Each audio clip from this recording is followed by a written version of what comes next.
एक बोल रहा है भैया आईटी कब करवाओगे? 10 तारीख को क्या एग्जाम है तेरा? मैथ्स का है।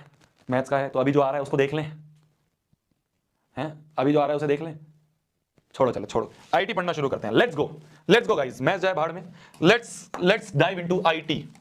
चलिए आईटी पढ़ना शुरू करते हैं। मैथ्स तो क्या है? मैथ्स तो भैया आती है। देखो बच्चों, आईटी की फुल फॉर्म, आई का मतलब होता है इंफॉर्मेशन, ठीक है।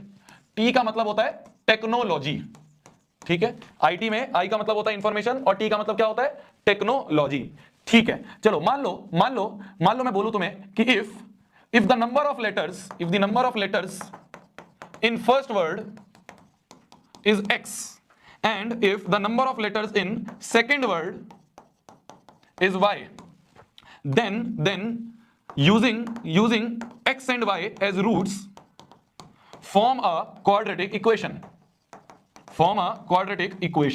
तो x और y को रूट्स रख के एक क्वाड्रेटिक इक्वेशन बनाई जाए। अबे आईटी तो पढ़ा रहा हूं, इसके बाद एआई भी पढ़ाऊंगा, अभी एआई भी पढ़ाऊंगा, रुक जाओ ना तुम। आईटी तो पढ़ा रहा हूं। देखो मैंने बोला कि if the first word has number of letters x, तो इसमें कितने नंबर ऑफ लेटर्स हैं? 1 2 3 4 5 6 7 8 9 10 11, तो x की वैल्यू क्या आ गई? 11 आ गई। सेकंड वर्ड में कितने लेटर्स हैं? y, तो y की वैल्यू क्या आ गई? 1 2 3 4 5 6 7 8 9 10, y की वैल्यू 10। तो हमें जो दो रूट्स हैं x और y, वो है 11 और 10। We have to form a quadratic equation using these roots.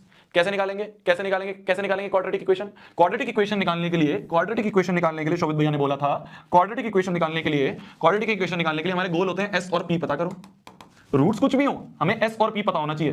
तो सम ऑफ रूट्स हो गया 11 plus 10 that is equal to 21, product of roots हो गया 11 इंटू 10 दैट इज 110। देयरफॉर जो क्वाड्रेटिक इक्वेशन होगी वो होगी k times x square minus sx plus p। तो k into x square minus s की वैल्यू क्या है? s की value 21x plus p is 110। This is the required quadratic equation. ठीक है, सही है। हो गई आईटी। और बताओ और क्या पढ़ना है? भैया आउट ऑफ सिलेबस पढ़ा रहे हो? सही तो है। तो ये हो गया हमारे आईटी, ठीक है। और क्या चाहिए तुम्हें? और बताओ, और लो। IT completed. अब बताओ, और दूसरा एआई पूछा है। एआई देखो, ए का मतलब होता है आर्टिफिशियल, आई का मतलब होता है इंटेलिजेंस की तो वर्ड ही नहीं आता, स्पेलिंग ही नहीं आती, खत्म, बेकार है, कुछ काम का नहीं है, बेकार है, सब्जेक्ट है। जिसकी स्पेलिंग नहीं आती वो क्या सब्जेक्ट? छोड़ो, चलो वापस, coming back to maths. IT हो गई, एआई की तो स्पेलिंग नहीं आती, तो इंटेलिजेंस की स्पेलिंग नहीं आती तो क्या सब्जेक्ट? छोड़ो, जिसकी स्पेलिंग नहीं आती वो क्या पढ़ना? चलो ठीक है। अबे मैथ्स का एग्जाम है तो मैथ्स पढ़ लेना, मैथ्स का एग्जाम है तो मैथ्स पढ़ ले, पर नहीं